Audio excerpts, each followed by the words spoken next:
ಪದೇ ಪದೇ ನಮ್ಮ ರಾಜ್ಯದ ಮೇಲೆ ಕನ್ನಡಿಗರ ಮೇಲೆ ಎಂಇಎಸ್ನ ಪುಂಡಾಟಿಕೆ, ಅದರ ಜೊತೆ ಕೇಂದ್ರ ಸರ್ಕಾರದಿಂದ ಪದೇ ಪದೇ ನಿರಂತರವಾಗಿ ರಾಜ್ಯ ಸರ್ಕಾರಕ್ಕೆ ಧೋರಣೆಯನ್ನು ಖಂಡಿಸಿ ಅಖಿಲ ಕರ್ನಾಟಕದಾದ್ಯಂತ ಕರ್ನಾಟಕ ಬಂದ್ಗೆ ಕರೆಯನ್ನು ಕೂಡ ಕೊಟ್ಟಿದ್ದಾರೆ. ಇದ್ರ ಜೊತೆ ಮಾತಾಡೋದಕ್ಕೆ ನಮ್ಮ ಜೊತೆ ಕನ್ನಡ ಒಕ್ಕೂಟಗಳ ಸಂಘದ ಅಧ್ಯಕ್ಷರಾದಂಥ ಮತ್ತೆ ಅದೇ ರೀತಿಯಲ್ಲಿ ಕೂಡ ಕನ್ನಡ ಪರ ಹಿರಿಯ ಹೋರಾಟಗಾರಂತ ವಾಟಾಳ್ ನಾಗರಾಜ್ ಇದ್ದಾರೆ ನಮ್ಮ ಜೊತೆ. ಅವ್ರ ಜೊತೆ ಮಾತಾಡೋಣ. ಸರ್, ಕರ್ನಾಟಕ ಬಂದ್ ಯಾವ ರೀತಿಯಾಗಿ ಇರುತ್ತೆ? ಪವರ್ಫುಲ್ ಆಗಿರುತ್ತೆ. ಕರ್ನಾಟಕ ಬಂದ್ ಪವರ್. ಕರ್ನಾಟಕ ಬಂದ್ ಪವರ್ನ ತೋರಿಸ್ತೀವಿ. 22ನೇ ತಾರೀಕು 22 ಸಂಪೂರ್ಣ ಬಂದ್.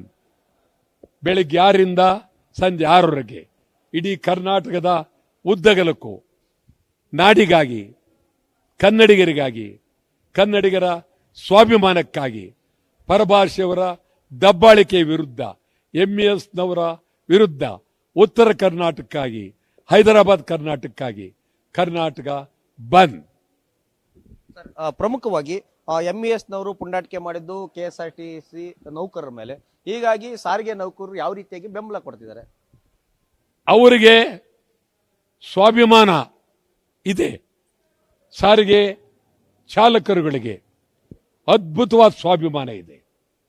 ಅವರು ತಮ್ಮ ಸ್ವಾಭಿಮಾನಕ್ಕಾಗಿ ಆವತ್ತು ಇಡೀ ಸಾರಿಗೆ ಇಲಾಖೆ ಯಾವುದೇ ಬಸ್ಗಳನ್ನ ಬೀದಿಗೆ ತರಬಾರದು, ತಂದ್ರೆ ಅವರಿಗೆ ನೋವಾಗುತ್ತೆ.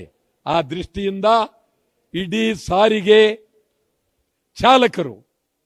ಚಾಲಕರ ಮೇಲೆ ದಬ್ಬಾಳಿಕೆ ಆಗಿದೆ, ಚಾಲಕರ ಮೇಲೆ ಪುಂಡಾಟಿಕೆ ಆಗಿದೆ. ಬರೀ ಸಾರಿಗೆ ಒಂದಲ್ಲ, ಇಡೀ ಚಾಲಕರು, ರಾಜ್ಯಪಾಲರ ಚಾಲಕರು, ಮುಖ್ಯಮಂತ್ರಿ ಚಾಲಕರು, ಮಂತ್ರಿ ಚಾಲಕರು, ಇಡೀ ರಾಜ್ಯದ ಎಲ್ಲ ಚಾಲಕರು ಅವತ್ತು ಬಂಡಿ ಹತ್ತಬಾರದು, ಗಾಡಿ ಹತ್ತಬಾರದು, ಕಾರು ವಾಹನ ಹತ್ತಬಾರದು. ಸರ್, ಒಂದಷ್ಟು ಜನ ಸಂಘಟನೆಯವರು ನೈತಿಕ ಬೆಂಬಲ ಕೊಡ್ತೀವಿ ಅಂತ ಹೇಳಿದ್ದಾರೆ. ಅವ್ರಿಗೆ ಏನ್ ಹೇಳ್ತೀರಾ? ಅವರಿಗೆ ಅತ್ಯಂತ ಕಳಕಳಿಯಿಂದ ಕೈ ಮುಗಿದು ಪ್ರಾರ್ಥನೆ ಮಾಡ್ತೀನಿ. ಏನ್ ನೈತಿಕ ಬೆಂಬಲ ಬಂದ್ಬಿಡಿ ನಮ್ಮ ಜೊತೆಲಿ, ನಾವು ನೀವು ಎಲ್ಲ ಒಂದೇ. ಅದರಿಂದ ಏನು ಬೇಜಾರು ಮಾಡ್ಕೋಬೇಡಿ. ನಿಮ್ಮ ಬಹಳ ಗೌರವದಿಂದ, ಪ್ರೀತಿಯಿಂದ, ಅಭಿಮಾನದಿಂದ ಕೇಳ್ತೀನಿ. ನೈತಿಕತೆ ಬೇಡ, ನೇರವಾಗಿ ಬೆಂಬಲವನ್ನ ಕೊಡಿ ಅಂತೇಳಿ ಕಳಕಳಿಯಿಂದ ಮನವಿ ಮಾಡ್ತೀನಿ. 22ಕ್ಕೆ ಏನಿರುತ್ತೆ ಸರ್ ರಾಜ್ಯದಲ್ಲಿ? 22 ಆಸ್ಪತ್ರೆಗಳು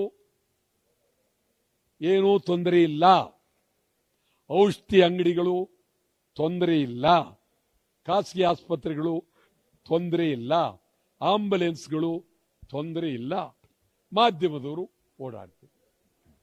ಓಕೆ, ಇದಿಷ್ಟು ವಾಟಾಳ್ ನಾಗರಾಜ್ ಅವರ ಮಾತಾಗಿದ್ದು. 22ರಂದು ಕರ್ನಾಟಕ ಬಂದ್ ಯಾವ ರೀತಿಯಾಗಿರುತ್ತೆ, ಸರ್ಕಾರ ಯಾವ ರೀತಿಯಾಗಿ ಇದನ್ನ ಸ್ವೀಕರಿಸುತ್ತೆ, ಮತ್ತೆ ಅದೇ ರೀತಿ ಕೂಡ ಒಂದು ಕೇಂದ್ರ ಸರ್ಕಾರದ ವಿರುದ್ಧ ಕೂಡ ಈ ಒಂದು ಪ್ರತಿಭಟನೆ ನಡೀತಿದ್ದು, ಕೇಂದ್ರ ಸರ್ಕಾರ ಯಾವ ರೀತಿಯಾಗಿ ಮಧ್ಯಸ್ಥಿಕೆಯನ್ನು ವಹಿಸಿ ರಾಜ್ಯಕ್ಕೆ ಆಗ್ತಿರುವಂತಹ ಅನ್ಯಾಯವನ್ನ ಯಾವ ರೀತಿಯಾಗಿ ತಡೆಗಟ್ಟುತ್ತೆ ಅನ್ನೋದನ್ನ ಕಾದ್ ನೋಡ್ಬೇಕಿದೆ. ಕ್ಯಾಮರಾಮನ್ ರವಿಕುಮಾರ್ ಜೊತೆ ಬಲಡಳ್ಳಿ ಶ್ರೀಧರ್, ಪವರ್ ಟಿವಿ, ಬೆಂಗಳೂರು.